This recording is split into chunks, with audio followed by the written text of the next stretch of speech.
So on my side, I'm married, I have a psychologist I'm married to, so I'll talk about how it affects me first.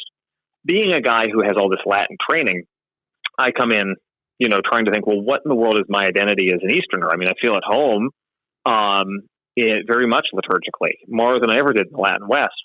But I got this identity crisis that have that working out my place in the Ruthenian Byzantine Church. This is a major issue for men in formation. Right now, this is an issue that is actually universal. So you have a seminary professor on where you're like, well, what in the world is the purpose of basically this crazy man to reflect while he's in his office, on these things? Modernity over and over again. I have to say modernity. I'm saying going back hundreds of years, the early modern period.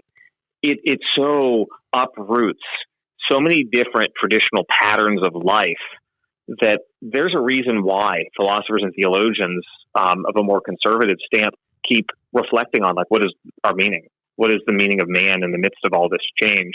What is our identity, right? Because you can't just take for granted the sort of identity of kind of being born, being baptized, doing what your parents did and dying. But it's a deep kind of thing, even it's accelerating with technology, especially with technology, the past 100 years. I mean, just the identity of the human person, transhumanism is questioning the very context of us in relationship to our bodies. And then you get that mixed with being Eastern Catholic, which is also this amphibious thing that no one wants. The Orthodox kind of hate us because we're uniates in their minds. We're in union with Rome. The Westerners don't really care about us, right?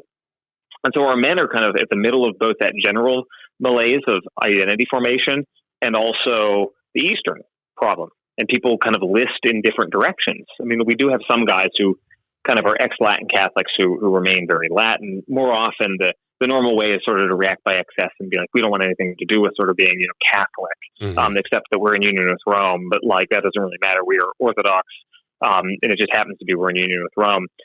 And working this out in a mature way that sort of recognizes the space that we live in as Byzantines, and just as men, young men who are young or sometimes middle-aged men. We have a lot more young men right now at the seminary. Who are trying to also just identify themselves as, people discerning being priests in the American Ruthenian context and Melkite context is probably the most kind of base level thing. Other formation things that are going on, even in spiritual life and all of that, presuppose this need for a deep, both human and also spiritual formation in their primordial identities as Byzantine Catholics in the contemporary world. We had a couple of years ago, our regular accreditation cycle happened, and they came in from the external board came in, and they were sitting down with us professors.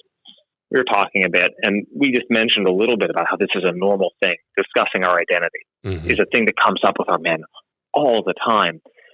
And it was a Roman Catholic priest, very energetic guy from down in Houston.